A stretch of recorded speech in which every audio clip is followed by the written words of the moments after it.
The paper bag swung gently from his hand as he walked toward the exit. Every step looked ordinary. Every movement seemed routine. Around him, co-workers smiled, wished each other a good weekend, and gathered their belongings. No one noticed that inside the plain brown bag sat more than $215,000 in cash. By the time the bank realized what had happened, the young teller carrying that bag had already disappeared without a trace. Imagine pulling off one of the boldest bank thefts in American history without wearing a mask, firing a gun, or threatening a single person. It sounds like the plot of a Hollywood thriller, but this was real. And the man behind it remained hidden for more than 50 years. Before we uncover how he fooled investigators for decades, make sure you subscribe, because the next true crime story might be even more unbelievable. In the summer of 1969, 20-year-old Theodore John Conrad appeared to be an ordinary bank teller in Cleveland, Ohio. Friends described him as polite, quiet, and dependable. His managers trusted him. His coworkers never suspected that behind his calm smile, he had been studying every detail of the bank's daily routine. While everyone else focused on balancing accounts and helping customers, Conrad was quietly learning something far more valuable: how to make an enormous amount of money disappear without anyone noticing. There was another detail that fascinated investigators years later. Conrad loved the movie The Thomas Crown Affair, a film about a wealthy businessman who commits the perfect bank robbery simply because he enjoys the challenge. The movie captured Conrad's imagination. Whether it inspired him completely or only fueled an idea he already had, no one can say for certain, but what happened next felt almost too cinematic to believe. On Friday, July 11, 1969, Conrad reported to work just like any other day. The bank was busy, customers came and went, and nothing seemed unusual. Yet Conrad knew something everyone else didn't. He understood that a large amount of cash could leave the bank before anyone noticed it was missing. As closing time approached, he calmly gathered $215,000 in cash, placed it into a plain paper bag, finished his shift, and walked out the front door. No alarms screamed. No security guards chased him. No panicked customers ran for cover.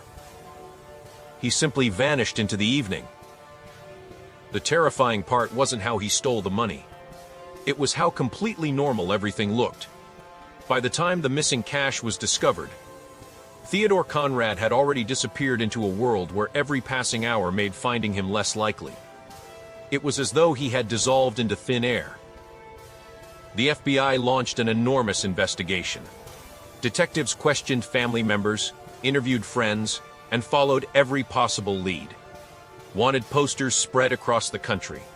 Tips flooded in from people convinced they had spotted the missing bank teller. Every promising clue ended in disappointment. Days became weeks, weeks became years, years slowly turned into decades. People began creating their own theories. Some believed Conrad had fled overseas. Others thought he had changed his appearance through surgery. A few even suspected he had died shortly after escaping. As time passed, the mystery only became darker. The case gathered dust while generations of investigators came and went. For many, Theodore Conrad became nothing more than an unsolved file hidden in a cabinet. But some mysteries refused to stay buried.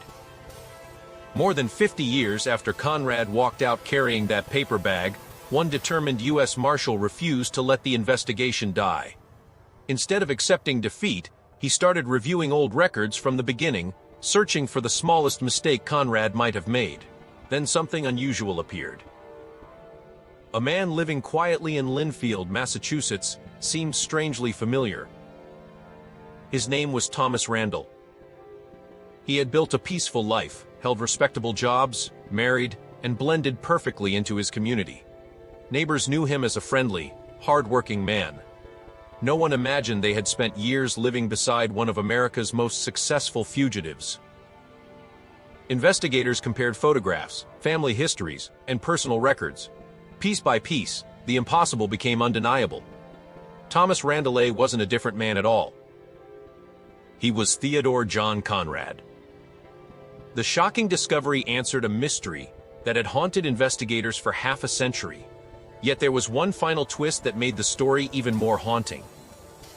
By the time authorities confirmed his true identity, Conrad had already died from cancer only months earlier. He had escaped arrest. He had escaped prison. And he had carried one of America's greatest banking secrets with him to the grave. Even today, people continue debating whether Theodore Conrad committed the perfect crime. He spent more than 5 decades looking over his shoulder, hiding his real name, and living with the fear that someone might recognize him. Was that freedom, or was it another kind of prison? Let us know what you think in the comments below.